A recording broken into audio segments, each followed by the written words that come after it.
Hey, what's going on YouTube? PB the Fox here with the Ravnica Historical Society, back with another video. Today, we're going to talk about some things and we're going to play some Magic. But first, it is, according to my watch, 5,161 degrees here in Detroit, Michigan. I can't possibly be right. It's got to be like 90 though. So we're going to take a page out of Champ Dog's book. Do a little synchronized sip with me. Sponsored by Mountain Dew Livewire. Get a little energy going here for this video. Alright, so first up, we are level 89 and 875 XP. So we are going to max out our battle pass today, which is pretty exciting. Excited about that. And what I want to talk about later as we play some blue-white auras. I'm pretty sure we hit Diamond on Friday, right? In fact, I will actually pull this up during the game so we can talk about it after. We're going to talk about the whole historic errata. It's a new event coming out, right?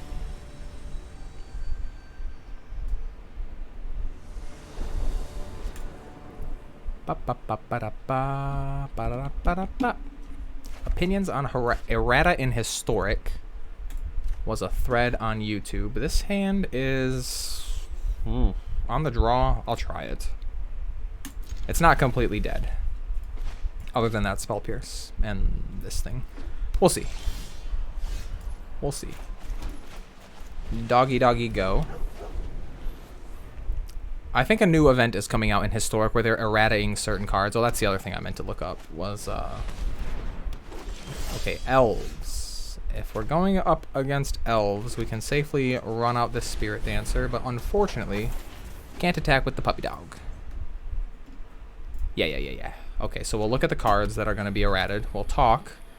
And then we'll talk about whether or not Historic should permanently errata cards. Or if this should be a one-time event. Spoiler alert, I would be fine with permanently adding errata to cards. This 2/2 comes over, I guess.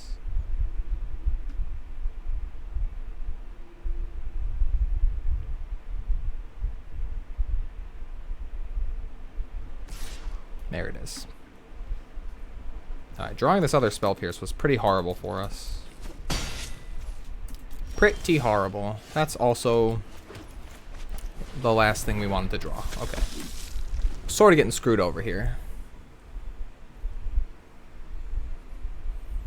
I think at this point we fall so far behind that we move to game 2, but we'll see. We'll see.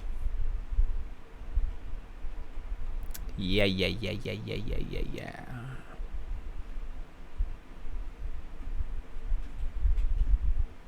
I looked at these earlier today, so I know what all of the erratas are, because some of them I couldn't figure out. The erratas, some of them are functional in the text, some of them are mana cost erratas. Which is weird, because we've never had cards errated in that way, of just like, this card now costs 1 more mana. Yeah, this is getting pretty bad. Sure. Yeah, we're going to take a lot of damage here. No, we're not. We're only going to take 5. Do we want to block?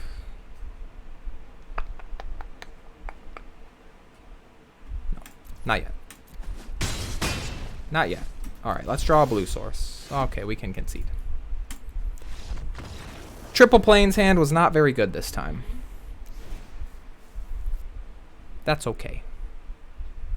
I think we want Deck and Stone. We don't need any of these Spell Pierces, because I don't care about their Cocos. So we'll have Unsummon and Into the Royal. Because mostly we should just run over Elves, but we'll need blue mana to do it. Lovely wifey over there. Laughing at me. No, I'm just kidding. She's not. This hand is terrible. This one is also bad. Alright, so not looking like a great match today, but we will never forget the time we won off 3 cards, so let's hit the mulligan button and see what happens.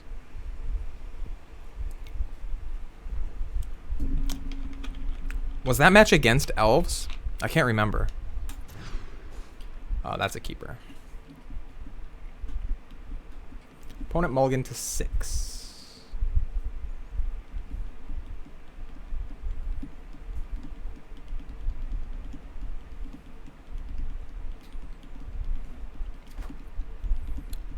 Opponent kept 6. We will keep 5. I think we are going to ship Island and SRAM. Yes. Yes, we will. Since our opponent is on mono green, we don't have to worry about this getting killed. I hope, unless they have some weird fight card.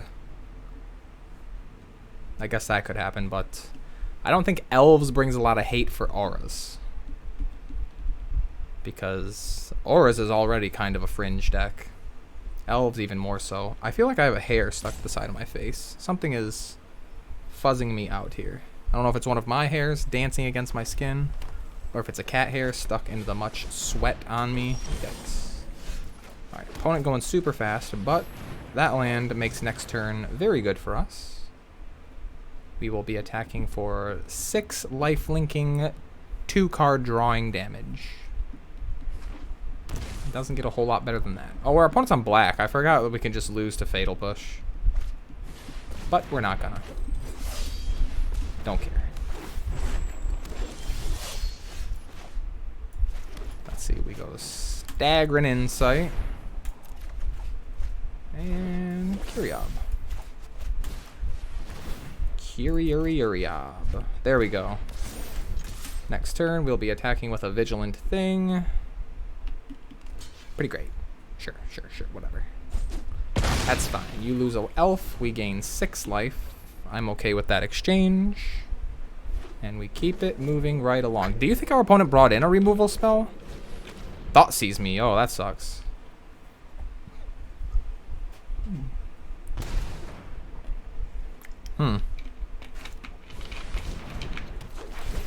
Maybe they do have removal. Interesting card to take.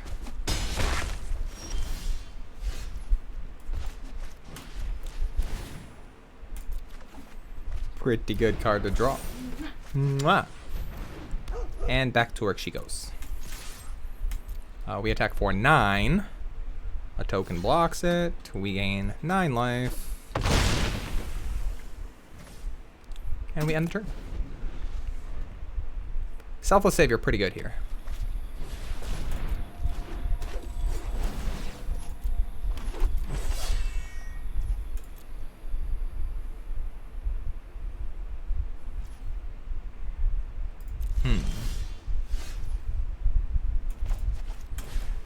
All that glitters quite strong as well.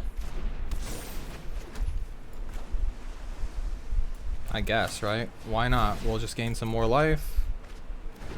Make it darn near impossible for this elf player to do anything about our 1921 Core Spirit Dancer. Sure. I go to 51. Your turn. Now we can into the Royal.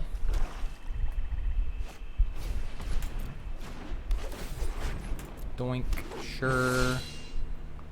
Sure. Collected Company. I can't see. What's the other one? Marwyn. Whenever another elf enters, put counter on that. Cool, so. Let's see. Go ahead. Send them in. 2, 4, 6, 8, 10. Plus 3, 6, 9, 12, 22. They can actually... Well, they can't kill our Core Spirit Dancer. That's the funny thing. And all block still leaves our opponent actually blown the hell out. And this just kills our opponent. That's what we're looking for. This one. Pow! In the air. Alright.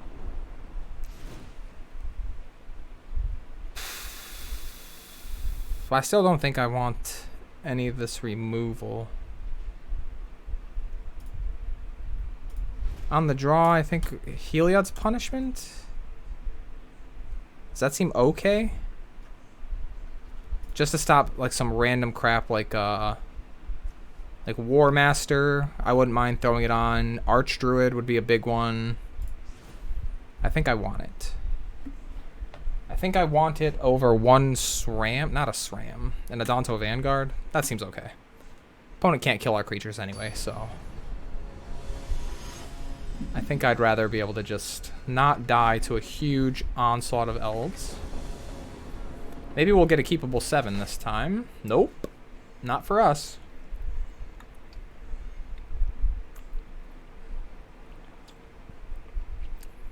I hear a little party horn sound coming out of her office. I don't know if it's from their work. Oh, that hand's great. This hand is great. I will ship Tunnel, I suppose, because Arcane Flight does the same thing. Yeah. Yeah. So that's just planes into Puppy Dog. Easy first turn.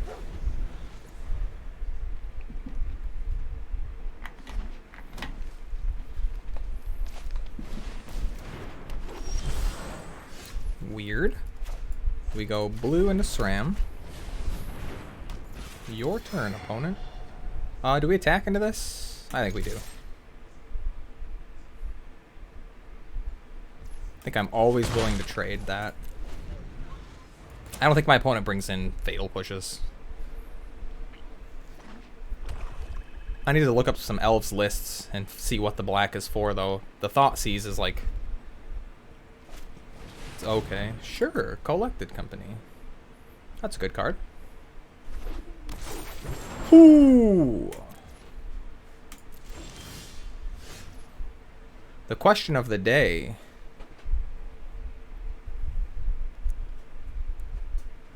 Do I deck and stone these Llanowar elves?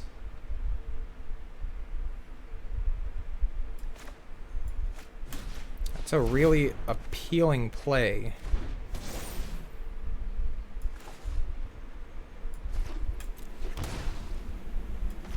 I think I'm gonna. That's just too much value to pass up. Because with these two, we should be able to end this game before our opponent can capitalize on that momentum. They went all in on that Collected Company, and we kind of just countered it. Holy cow. Oh, yeah. Sure. Whew, I thought I hit my SRAM for a second. I wish I like yanked that card out a little further. Okay, so they have Maelstrom Pulse. That's what they have. It's a 4/2. What does this thing do? Whenever another non-token elf or berserker dies, you draw and lose. So we can make it a 3/3, a 4/4, or a 3/3 and a 5/5. That's what we do. Curiob first. Ooh, or do we just Arcane Flight it?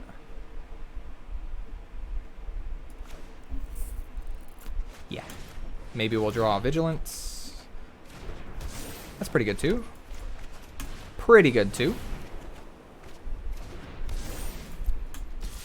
Send over 7, draw a card. Yeah, we pretty much won this.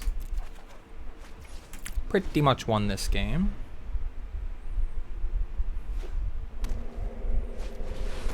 Vivian. Draw some cards, right? Create a thing with reach. Okay. So, infinite blockers here. For now.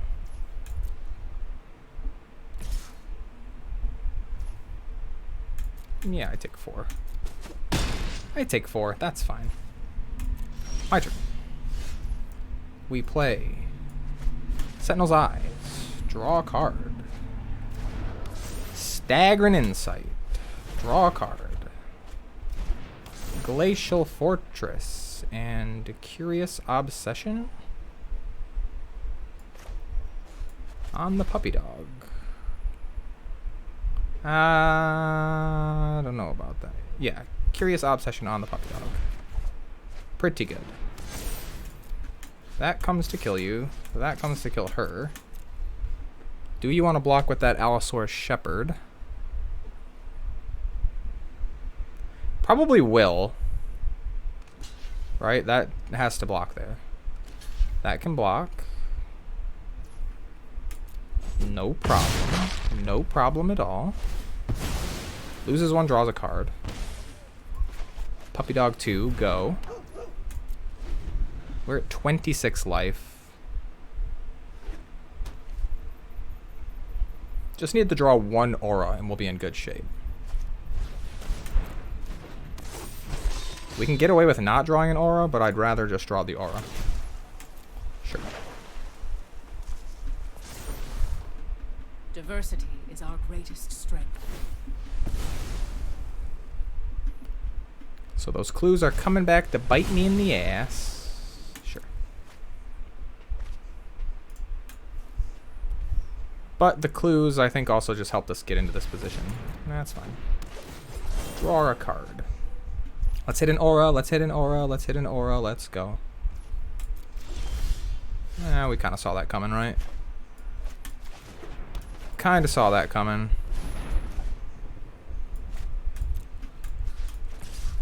Attack, gain 11 more life. Boom. Kitty cat go. Kitty cat go. So next turn, we can cast another Arcane Flight on a, I guess just on Luris, huh? Does this have an ult? No. The arc bow is quite powerful. So you cast, oh shit, Crater Hoof Behemoth, okay. Savagery Search your library for a lesser mana value, put it onto the battlefield. I don't think we die to this though. What does this cost? 8? Yeah.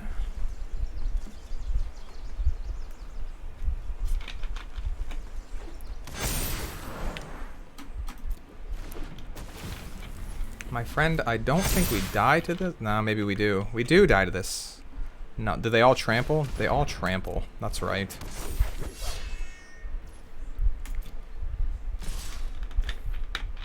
That's annoying.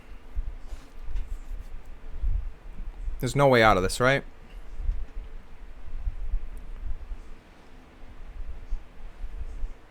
No way out of this. Pass to blockers.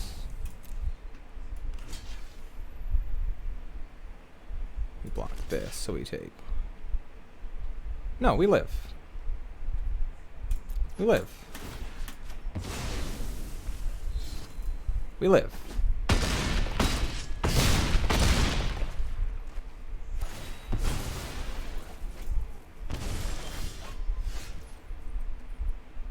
Sure.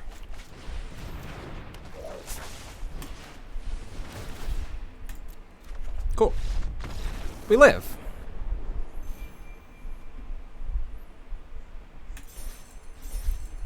All right, let's talk. 18 minutes into the game, we will start our conversation. All right, so we finished our battle pass. That's cool.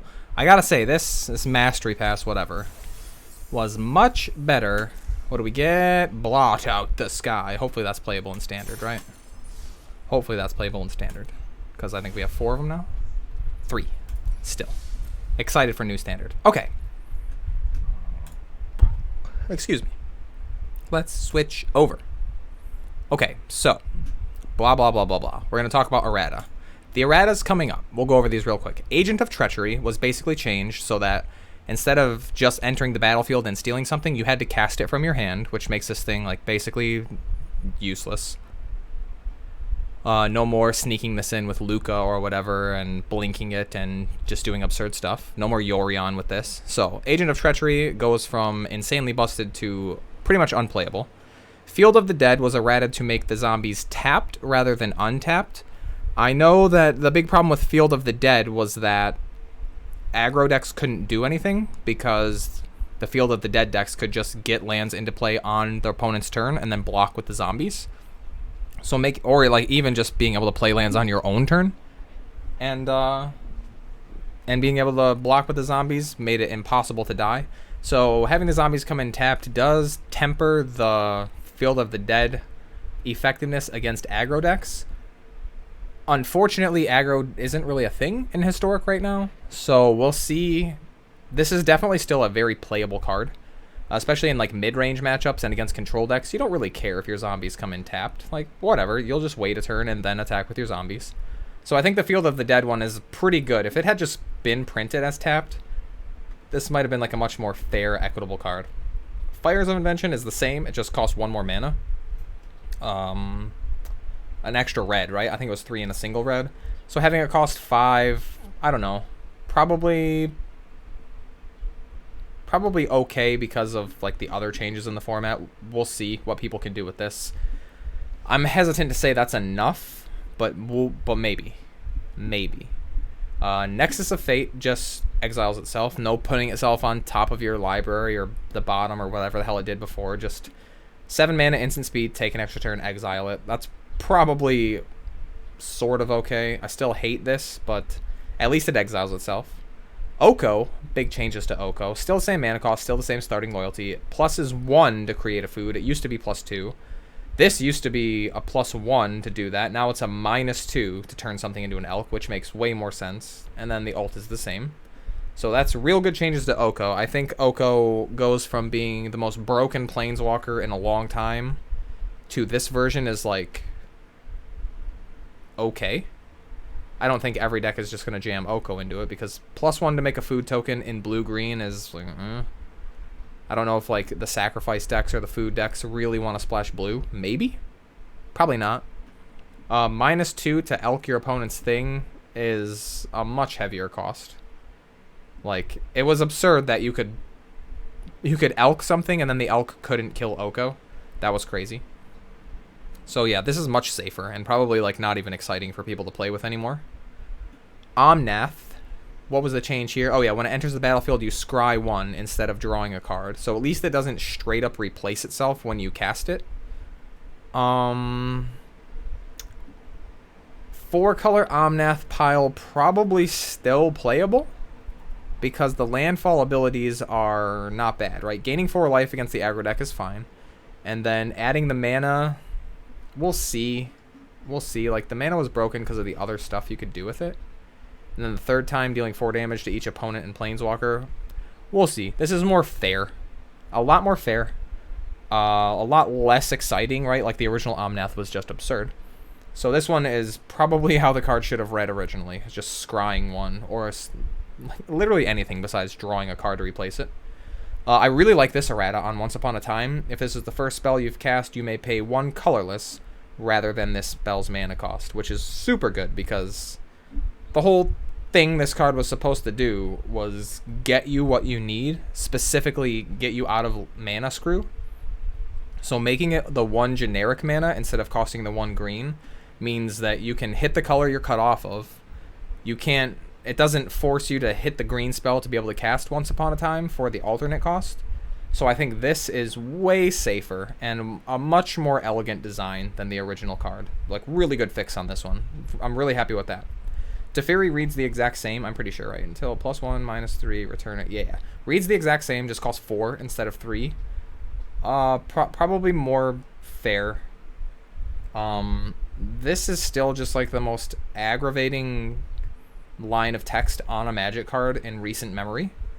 So this card might still just be like, yuck, get it the hell out of the format. That's what I think it's going to be, is Teferi still just sucks to play against, and everyone's going to play this card because even if it costs 4, forcing your opponent to play at sorcery speed for the entire game is worth 4 mana stapled to a Planeswalker that's letting you flash your sorceries and then also can deal with your opponent's stuff.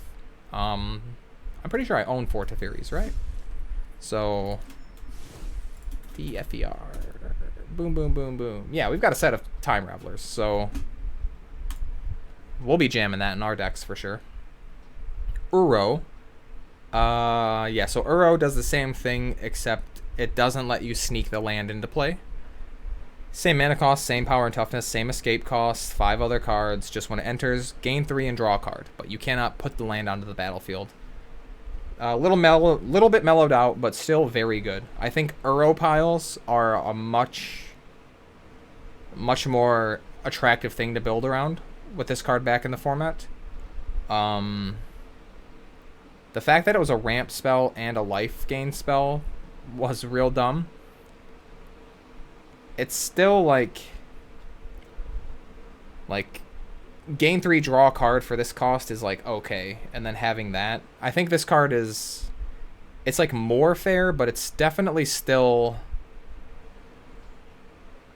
it's attractive. This is a very attractive card to build around. So I'm hesitant to say that this is enough. I think it still might be a little bit too good, but it's definitely not the amount of too good that it was before. Veil of Summer reads the same. It just costs more mana, which at least it doesn't cost 1 green. That's, let me double check that. But that is what the change was, right? That's the only one I didn't verify. Oh wait, I did verify it. I don't remember though. Veil of Summer. Draw card. Spells you control can't be countered.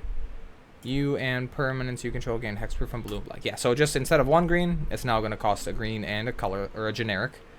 That's okay. This is it's a lot less of an instant jam into every deck.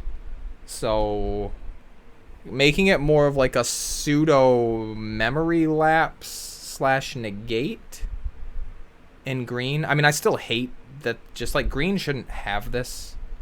I understand that it's like flavorfully it's green, but mechanically I hate this card. I think a lot of people hate this card, and that's a big part of why it was banned. Is just like, not only was it broken, but it was also just like, it shouldn't be a Magic card. But that mana cost a little more prohibitive. It limits the things you can do with it.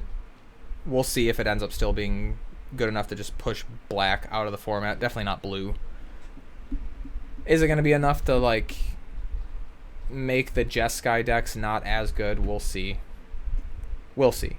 Wilderness Reclamation. This card got neutered. Beginning of your end step, untap 2 target lands. I think this could have gone down in mana. This could have cost 2 and a green to do that. It's still insane. I guess no. It still needs to cost 4, because you can put this in your control decks, and then you get to hold up your memory lapse or your counter spell, whatever. Your foretold saw it coming. Definitely shouldn't have untapped all your lands though. So 2, more doable. It's more reasonable. This, I think, is another really elegant errata to an arena card, and this is why I think errata should become a permanent thing. I liked what they did with this card. Winota, right? Whenever a non-human attacks, look at the top 4. You may put a human tapped and attacking. It gains indestructible until end of turn. What did they change about Winota? Let's look at that. Boink. Oh, I goofed. I goofed and put it on the wrong monitor. Hang on. Oh, there we go. Okay, so it's the same mana cost. It's a 4/4. It's a human warrior. Whenever a non-human attacks, look at the top. Oh, look at the top 4 instead of the top 6. Human, tapped and attacking, indestructible until end of turn. Okay, that's the change. So they just look at the top 4 instead of the top 6. Yeah. Winota looking at the top 6 of your card, this top 6 of your library was pretty insane. So I think 4 cards is a little more doable. At least it doesn't hit the best thing all the time. Probably still good. I never played Winota, and when Winota was a thing in Historic, I didn't even know about Historic really. I knew it existed, that's about it. It didn't interest me at all. So yeah, I don't know enough about Winota to really make definitive statements. 4 definitely feels like a safer number than 6. It's still a very powerful ability, so I'm sure people will build around this, but it might not be quite as absurd as it was before. So those are all of the erratas for this upcoming event. Another quick recap. Neutered, more fair, but still pretty powerful. Probably good. Probably the right number that this card should be.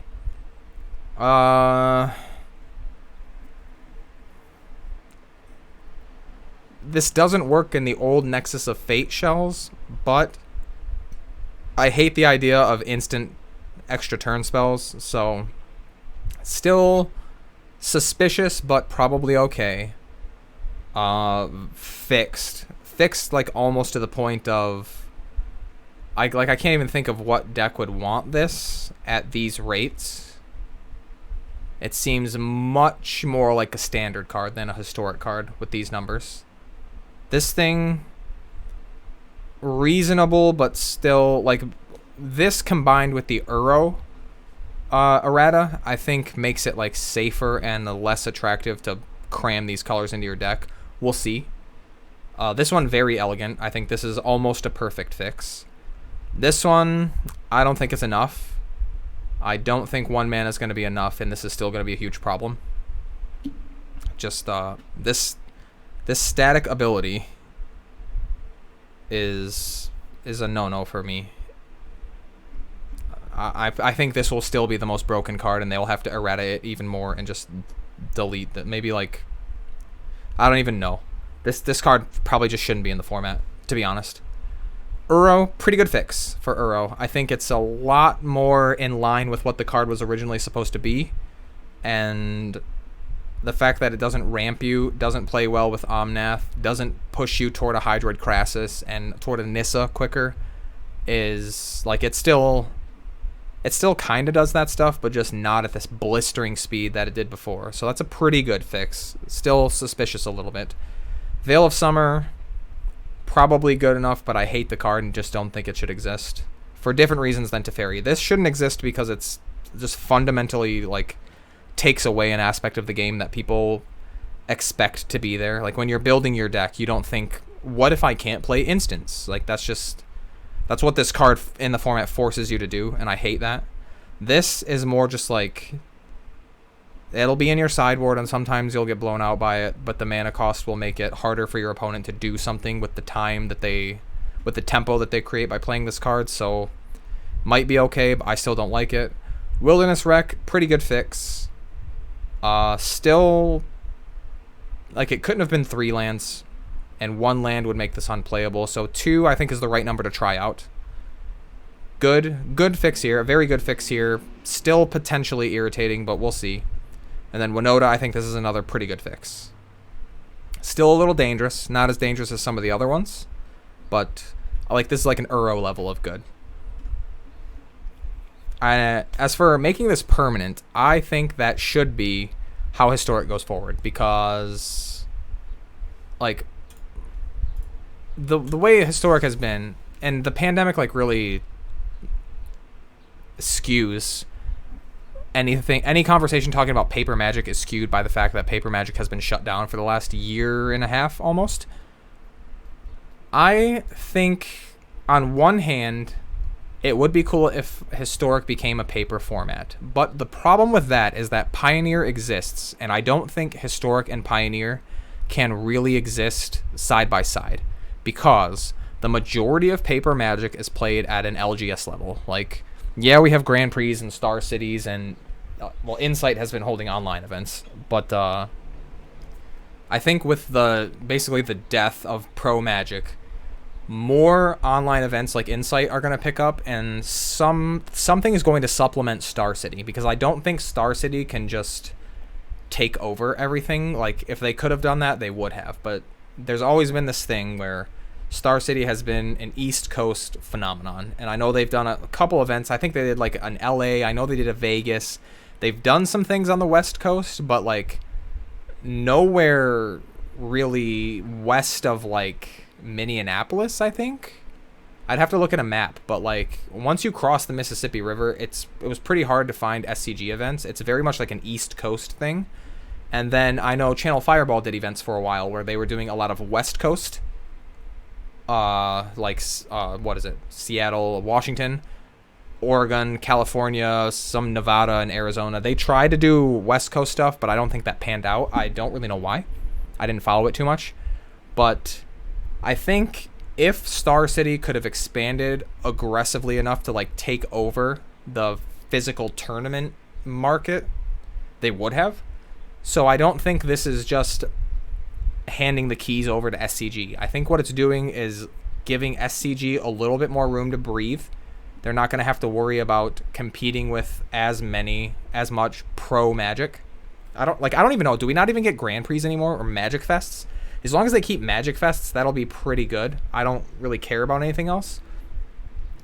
But I think we will see a third-party organizer like Channel Fireball or Star City. Or like, what the hell is the company called? It's on some of my playmats. The Pastime Games, but not Pastimes. But we'll see some other tournament organizer step up and take over a geographical region that hasn't been like well served. I think very much more like, instead of being based like East Coast and Midwest, it might be more Midwest and Central America, or like Midwest and South. But even SCG, like Atlanta was a constant thing, so even the South was like pretty well served.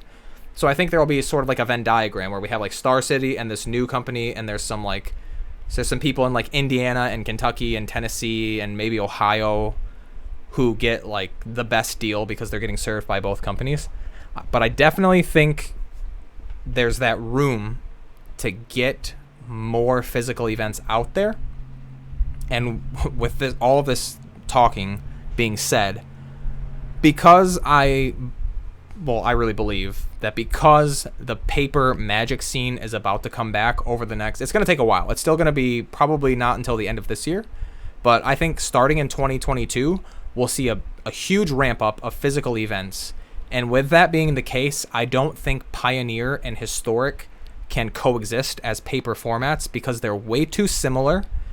And there's just not going to be the desire for people to physically buy into a format like Pioneer and then also have to buy all these extra cards to build their Historic decks and then only be able to play them a handful of times a year. Because when you look at a local scene, like, you know, your Magic Shop a half an hour away or wherever it is for you guys, when you go to play there, those stores can typically support a night for Standard, a night for Modern, and then before pandemic, it was a night for Pioneer. And then sometimes if you've got the scene, you can get like a Legacy night, or if people do Proxied Vintage or Old School, if people are willing to break the rules of Old School and not require original printings of cards. Pauper is a big one. I know there's a store around here, RIW. They had a huge Pauper scene. Basically because of like John Wilkerson, Brian DeMars, and JD. I forget his last name. Sorry, JD. But I know those three dudes were instrumental in creating what was like a 30-person event every week. I never actually made it up there to play, but literally every time I saw JD, he would be like, you and Julie come up, like, we have decks, we'll loan you a deck, just come play in the event. Every time I saw John Wilkerson, he's like, dude, just come up, we've got decks for you, we'll loan you something for the night. Like, they're super welcoming, and it was that attitude that helped their scene grow from, 10 or 12 people to, like, I'm not kidding, like 20 to 30 people every night for Pauper, which is sweet. I mean, I don't really play Pauper, but if you're into that format, like, having that big of a tournament means you're not playing against the same 10 people every week and getting these, like, inbred ugly metagames. So I don't think, like, with all of that interest, Historic and Pioneer are just too similar to exist as side-by-side paper formats, especially now that Modern is seeing, like, the rebirth of Modern. This, like, a lot of people are calling it the Modern 2.0 with Modern Horizons 2. I just don't see room for another paper format, especially not Historic. Like, Historic's already kind of meh because of the way cards get added to it, right? It is an online format. Historic Anthology doesn't get printed.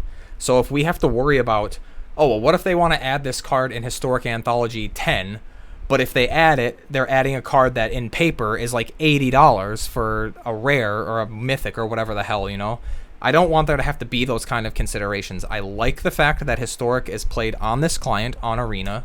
I can pick up games and play whenever I want to, and I don't have to worry about buying any of these physical cards. If I want to play a Historic-like format, I'll just play Pioneer. Or at this point, Modern is like 3 times as expensive, depending on the deck, right? 2 to 3 times as expensive as like a Historic deck or a Pioneer deck would be. But I think Modern is about to blow up again in a way that it really hasn't before, and that's going to take the wind out of the sails of any physical Historic format.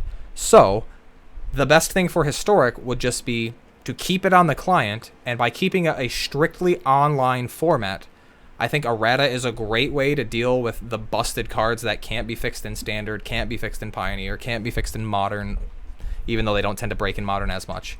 But being able to Errata them just for the Historic format, it does make things a little confusing, but at the same time, if you play Historic like you're already used to just playing it here, like if we can keep Historic confined to just this screen and not the real world, dealing with the Errata isn't an issue, because you're never ever in a situation where you're looking at a physical card that says something but does something else, and you're not in a situation where people are feeling the pain of buying physical cards and then having them get errated or banned and then they're sad.